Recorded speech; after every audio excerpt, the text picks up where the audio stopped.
Japan is notorious for being very hush-hush about its war crimes. And even in Japan, too, the consensus is very, oh, Japan was the victim, Japan is always the victim, and forever will be the victim. 안녕하세요, 자유인입니다. 이제 곧 3.1절이 다가옵니다. 사실 끼워 맞춰봤습니다. 오늘의 영상은 일제강점기에 대한 내용이기 때문입니다. 일단 영상을 시작하기 전 먼저 말씀드리겠습니다.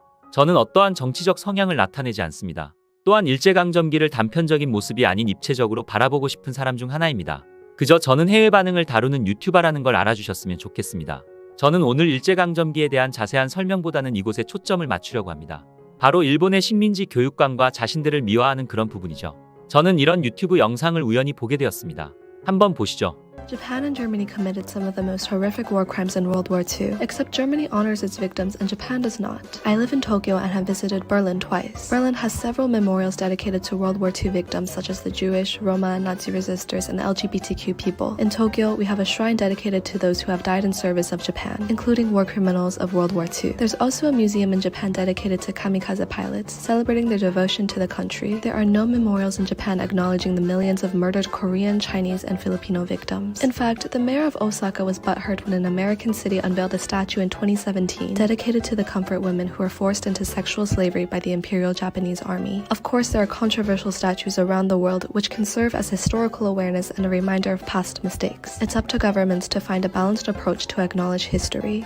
영상에서는 일본과 독일을 예로 들며 똑같이 잔인한 전쟁 범죄를 일으킨 국가이지만 패망한 뒤 현재 양국에서의 태도를 비교하는 내용을 다루고 있죠. 이 사람은 일본에 살면서 일본과 동아시아에 대한 미화되지 않은 시각을 공유하는 유튜버입니다. 그래서 채널을 가보시면 동아시아 여러 나라에 대해 이야기를 하고 주로 일본 이야기를 합니다. 이 유튜버는 일본에서 본 것들과 독일에 방문했을 때 본 것들에 대한 차이를 설명합니다. 사실 독일은 전쟁 범죄에 대한 철저한 사과로 유명한 국가죠. 반대로 일본은 그렇지 못하다고 평가되기도 하는 국가인데요. 이 영상을 본 해외 네티즌들은 이런 반응을 보였습니다. 일본은 자신들이 다른 나라에 저지른 잔혹 행위에 대해 교육조차 하지 않아.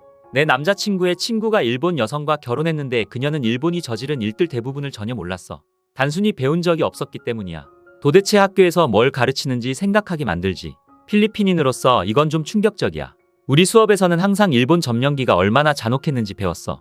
그런데 일본에서는 정반대의 일이 전혀 다뤄지지 않는다는 게 정말 이상해. 독일, 우리는 이런 일이 다시는 일어나지 않도록 할 것이다. 일본, 우리는 이런 일이 아예 없었던 것처럼 만들 것이다. 나는 독일인인데 우리 학교에서는 나라의 과거에 대해 정말 많이 배워. 그리고 우리가 그 사실을 외면하지 않는다는 게 다행이라고 생각해. 물론 우리의 과거가 자랑스러운 건 아니지만 잘못을 감추려 하기보다는 오히려 죄 없는 희생자들을 기리려고 노력해. 우리는 심지어 그들을 기리는 날까지 따로 정해서 희생자들과 그들의 남아있는 가족들에게 존경을 표하는 시간을 가져. 나이 든 세대가 일본을 더 이상 지배하지 않게 되면 이 부분도 바뀔 거야. 이건 일본이 가장 많이 비판받는 문제 중 하나지. 여러 영상에서도 볼 수 있듯이 많은 젊은이들이 일본이 이 주제를 제대로 가르치지도 인정하지도 않는 게 얼마나 이상한 일인지 이야기하고 있어. 미국에서 대학 때 일본어를 배운 독일인으로서 이 문제 때문에 일본인 교수와 크게 충돌한 적이 있어. 그 이후로 우리는 다시는 말을 섞지 않았어. 라는 반응을 보이고 있었는데요. 마지막 댓글이 굉장히 인상적입니다. 배울 만큼 배운 독일인과 일본인 교수와 대화를 했다가 다시는 말을 섞지 않았다고 하죠. 대학에서 교수를 하고 있는 사람이라도 자신이 배운 것 그리고 믿고 싶은 것만 믿는 것으로 보이기도 합니다. 또한 같은 지성인이라도 비슷한 상황을 바라보는 시선이 전혀 다르다는 게 굉장히 놀랍습니다. 물론 독일이 저지른 악행이 사과 하나만으로 사라진다는 것은 아닙니다. 그러나 국가 전반적으로 자신들의 행위를 철저히 교육하며 다시는 전쟁 범죄를 저지르지 않겠다는 것이 전반적인 문화입니다. 반대로 일본 길거리에 지나다니는 시민들을 인터뷰해보면 아리가도 셔터버커를 외치고 싶을 만큼 아무것도 모르는 시민들이 많습니다. 그런데 그 와중에도 사실을 직시할 수 있는 일본인들도 있는데요. 물론 이 또한 정치적 성향에 따른 스탠스일 수도 있지만 한번 보시죠. Japan is notorious for being very hush-hush about its war crimes. And even in Japan, too, the consensus is very, oh, Japan was the victim, Japan is always the victim, and forever will be the victim. Because look, we got bombed, which is true. And, you know, civilian lives were lost. That's very true. But at the same time, we don't really talk about Japan as like an imperial empire and what we did in like Manchuria and Indonesia and just like so many countries. So you were born in Japan?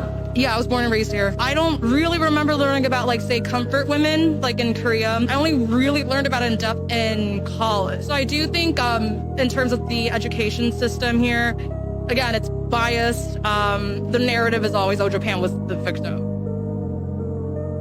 굉장히 합리적인 이야기를 한 것 같습니다. 실제로 굉장히 편향되어 있는 방식의 교육은 그 자체만으로 해악이 됩니다. 정부가 원하는 사상을 가진 꼭두각시가 될 수밖에 없는 구조입니다. 하지만 사실을 알고 난 후에는 이 교육이 잘못되어 있다는 것을 판단할 수 있고 비판할 수 있습니다. 이것이 바로 편향되지 않는 교육의 힘입니다. 서비스 공급자가 아닌 소비자의 입장에서는 편식하지 않고 정확한 사실 판단을 할 수 있는 기회를 받기를 바랄 것입니다. 그리고 해외에서는 일본의 피해자 마인드를 굉장히 좋지 않게 보는데요. 얼마 전 오펜하이머라는 원자폭탄에 대한 영화가 개봉한 적이 있습니다.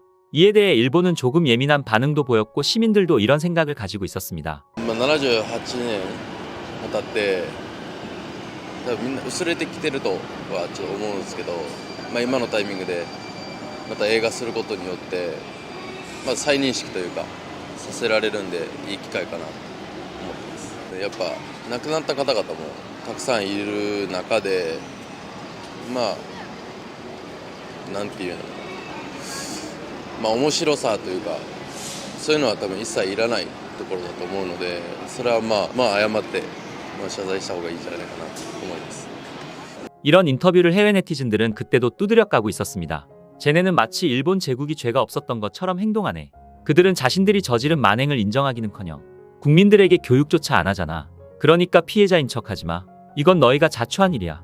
완전히 신의 벌이라고 봐. 라며 굉장히 답답한 마인드에 융단폭격을 날리고 있었습니다. 물론 원폭 피해 당시 민간인이 희생한 것은 맞습니다. 그러나 이 원폭 투하에 앞서 일본 정부가 어떤 인과관계를 만들었는지를 알아야 하고, 비판할 거면 일본 정부를 탓해야 하는데 그렇지는 않죠. 조금 희한합니다. 일본은 당시 패전이 명확해 보이는 시점에서도 끝까지 항복하지 않았다고 평가받고, 그 결과는 결국 일본 국민들에게 그대로 끔찍하게 적용되었습니다. 물론 입체적으로 바라봤을 때 미국은 일본을 상대로 원폭의 위력을 실험한 것이라는 비판도 있습니다. 다만 항복을 모르고 전쟁을 이어가니 미국의 입장에서는 조속히 전쟁을 끝내야 했다는 주장도 분명히 존재합니다. 그렇지만 일본은 진주만을 습격했고 그로 인한 패망의 결과라는 인과관계는 떼어놓을 수 없습니다. 다시는 벌어지지 않아야 할 역사입니다. 다시 한번 말씀드리지만 저는 일본과 한국과의 역사 역시 입체적으로 바라봐야 한다고 생각합니다. 일제강점기에 대해 과한 악마화도 싫고 한국이 근대화를 이룩할 수 있었다는 궤변도 싫어합니다. 이번 영상은 아직까지 올라오고 있는 일본에 대한 해외 반응을 다룬 것뿐이며 정치적으로 바라볼 수밖에 없는 편협한 시선의 댓글이 올라올 것도 알고 있습니다. 그냥 가볍게 봐주시면 좋을 것 같습니다. 우리 역시 한국의 역사를 국뽕 없이 입체적으로 바라볼 수 있어야겠죠. 이번 영상은 여기까지입니다. 영상을 잘 봐주셨다면 구독과 좋아요라는 작은 팁을 주시면 감사하겠습니다. 저에게 아주 큰 힘이 됩니다. 멤버십 가입은 여유가 되신다면 부탁드립니다. 저에게 아주 큰 힘이 됩니다. 알림 설정은 제 영상을 빠르게 만나보실 수 있습니다. 감사합니다.